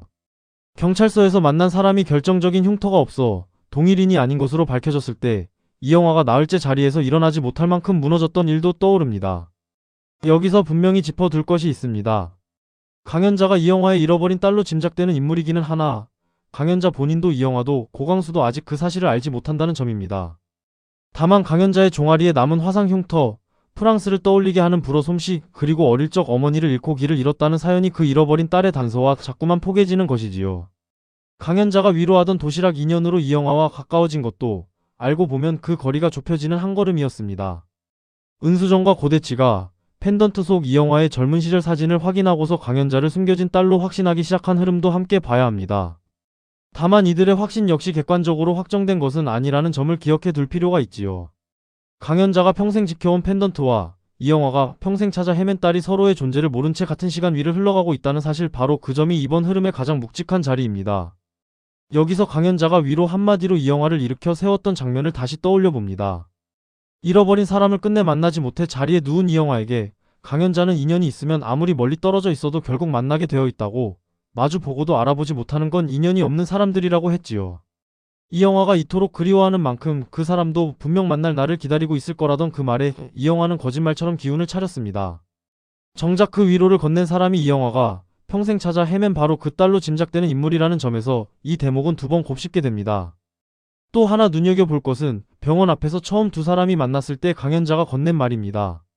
엄마에게 버림받은 아이는 온 세상에서 버림받은 것이나 마찬가지이고 부모는 제 상처보다 자식 상처가 더 아픈 법이라는 그 말이지요. 자식을 잃은 어미를 위로하려던 그 한마디가 실은 버림받은 아이의 입에서 나온 말이었다는 사실은 깊은 아이러니를 남깁니다. 한 사람은 자식을 잃은 자리에서, 다른 한 사람은 어미를 잃은 자리에서 같은 상처의 양면을 마주 보며 서로를 위로하고 있었던 셈이니까요. 같은 무렵 회사에서 움직이는 또 한 갈래의 줄기도 짚어보겠습니다. 고대치와 은수정은 고강수의 금고를 열 궁리에 매달려 왔습니다. 자작극까지 떠올리던 부부가 결국 도달한 결론은 이영화가 잃어버린 친딸의 생일이 곧 금고의 열쇠라는 것이었지요. 고대치가 직원 가족의 생일을 챙긴다는 핑계로 조성준에게서 강연자의 생일 2월 4일을 알아낸 뒤 속으로 204라는 네 자리를 되뇌던 장면이 그 정점입니다. 여기서 두 사람의 다급함이 어디서 비롯되는지 들여다볼 만합니다. 이영화에게 딸이 있다는 사실 자체가 이들에게는 재산을 나눠야 할 위기였습니다. 그래서 조성준을 집에서 떼어놓으려 운전기사를 새로 뽑겠다 통보하고 회장 내외를 집 밖으로 내보내려 고결의 집 초대를 꾀하는 등 분주히 움직였지요. 은수정이 이영화 앞에서 표정을 감추려 실내에서 모자와 선글라스를 뒤집어 쓰던 총극도 그 조급함이 빚어낸 한 장면입니다. 조성준이 그 한가운데 놓여있다는 점도 짚어둘 만합니다. 고대치는 제 아내가 이영화의 딸이라는 사실을 조성준이 알게 될까 전전긍긍하며 아무 이유 없이도 운전기사를 새로 뽑겠다 통보하고 다시는 집에 얼씬도 하지 말라며 매몰차게 굴었지요. 조성준 본인은 영문도 모른 채 친구의 부당한 처사에 차분히 맞설 뿐이었습니다. 정작 그 모든 소동의 한복판에 제 아내가 있다는 사실을 가장 가까운 조성준만이 까맣게 모르고 있었던 것입니다. 이 어긋남이 이번 흐름의 긴장을 한층 팽팽하게 당깁니다. 흥미로운 것은 이 욕심의 움직임과 강연자의 봉투가 서로를 전혀 모른 채 한 점을 향해 다가서고 있다는 점입니다. 한쪽에서는 금고 안 비밀을 향해, 다른 한쪽에서는 장롱 속 봉투가 가리키는 진실을 향해 두 흐름이 흘러가고 있지요. 서건식이 찾던 사람과의 약속을 잡고 자신이 친구에게 맡긴 그 봉투가 지금 친구의 집에서 열리려 한다는 사실은 꿈에도 모른 채 추적을 이어가는 모습은 이 작품이 쌓아온 인연의 그물을 한눈에 보여줍니다. 여기서 204라는 네 자리가 품은 의미를 곰곰이 새겨봅니다. 고대치 부부에게 그 숫자는 금고를 열어 재산을 지킬 열쇠일 뿐입니다. 그러나 그 숫자가 강연자의 생일이고 또 잃어버린 딸의 생일과 맞아떨어지는 것이라면 그것은 곧 한 사람의 출생을 가리키는 숫자이기도 하지요. 누군가에게는 욕심의 도구가, 다른 누군가에게는 뿌리의 증거가 되는 같은 숫자. 같은 진실을 두고 한쪽은 가지려 하고 한쪽은 외면하려 하는 이 어긋난 구도가 머지않아 한 점에서 부딪힐 수밖에 없음을 짐작하게 합니다. 마지막으로 이 모든 줄기를 하나로 묶는 정설을 짚어보겠습니다. 강연자가 평생 끌어안고도 정면으로 들여다보지 못한 것은 다름 아닌 제 출생의 뿌리였습니다. 들여다보는 순간 무너질 것을 알았기에 외면해 온 것이지요. 깨진 분갑도 색 바랜 펜던트도 누렇게 바랜 봉투도 모두 같은 까닭으로 한 장롱에 잠들어 있었습니다. 버리고 싶다는 마음과 버릴 수 없다는 마음이 평생 한 사람 안에서 싸워온 것입니다. 좋은 애가 그 곁을 지키는 모습도 이 흐름에서 빼놓을 수 없습니다. 어머니가 평생 홀로 짊어져온 무게를 어렴풋이 알아차린 좋은 애는 무슨 말로도 위로가 되지 않음을 알기에 그저 손을 잡아드리는 길을 택했습니다. 늘 강하고 단단하던 강연자가 무너지는 모습을 처음 마주한 좋은 애의 마음이 보는 이의 가슴까지 함께 묵직하게 만들지요. 또한 좋은 애는 은수정이 펜던트를 보고 황급히 달아났던 일 회사를 둘러싼 알 수 없는 기류를 떠올리며 따로 떨어져 있던 조각들이 한 점으로 모여드는 예감을 느낍니다. 조성준 역시 이 흐름에서 제 몫의 무게를 짊어집니다. 회장가의 비밀이라 여겨온 봉투가 아내의 출생과 맞닿아 있었다는 사실 앞에서 조성준은 친구의 비밀과 아내의 권리 사이에 끼어갈 피를 잡지 못하지요. 그러면서도 아내가 받은 충격이 너무 큰 만큼 제 의무는 잠시 가슴에 묻어두고 그저 곁을 지키기로 마음먹습니다. 평생 가장으로서 짊어질 짐이 많았던 사람이 이번에는 아내의 가장 깊은 상처를 함께 감당하기로 한 것이지요. 무엇이 나오든 함께 견디자던 그 손길이 강연자가 끝내 봉투를 열 용기를 낸 바탕이 되었습니다. 결국 이번 흐름은 외면과 마주함 사이에서 흔들리는 한 사람의 결심으로 모입니다. 평생 등을 돌리고 살아온 자리에 이제는 정면으로 서겠다는 다짐이지요. 손이 먼저 기억한 뿌리를 머리와 마음이 뒤늦게 따라가는 그 과정이야말로 이 작품이 오래도록 공들여 쌓아온 이야기의 깊은 자리입니다. 그래서 봉투 하나를 사이에 두고 흐르던 침묵이 그토록 묵직하게 다가오는 것이지요. 이 작품의 제목이 기쁜 우리 좋은 날이라는 점도 이 대목에서 새삼 마음에 걸립니다. 강연자가 평생 외면해온 뿌리를 마주하는 일은 당장은 더없이 아픈 일이지요. 그러나 외면해온 자리에 정면으로 서는 일이 끝내는 그 사람을 자유롭게 해줄 수도 있다는 작은 희망이 그 아픔 곁에 함께 움트고 있습니다. 미움과 그리움이 한 몸으로 뒤엉킨 세월을 지나 강연자가 비로소 제 얼굴을 똑바로 마주하게 되는 그 길의 끝에 무엇이 기다리고 있을지 이 한 회가 던진 가장 큰 물음이 바로 그것입니다. 오늘은 강연자가 평생 버리지 못한 물건들과 서건식이 던진 그 한마디의 무게를 함께 따라가 보았습니다. 미워하며 외면해온 세월과 차마 버리지 못하고 지켜온 세월이 한 사람 안에서 부딪혀온 그 모순이 이번 흐름의 가장 깊은 자리였지요. 욕심을 향한 발걸음과 진실을 향한 발걸음이 서로를 모른 채 한 점으로 모여드는 모습도 오래 마음에 남습니다. 손이 먼저 기억한 뿌리 앞에서 흔들리던 강연자의 결심이 앞으로 어떤 길로 이어질지 차분히 지켜보면 좋겠습니다. 버려야지 하면서도 끝내 버리지 못한 물건 하나쯤 우리 마음 한구석에도 있지 않을까요? 강연자가 그 봉투를 끝내 마주하기로 다짐한 것처럼 외면해 온 자리에 정면으로 서는 일이 때로는 자신을 비로소 자유롭게 해주기도 하지요. 다음 이야기도 따뜻한 마음으로 함께 해주시기를 바랍니다.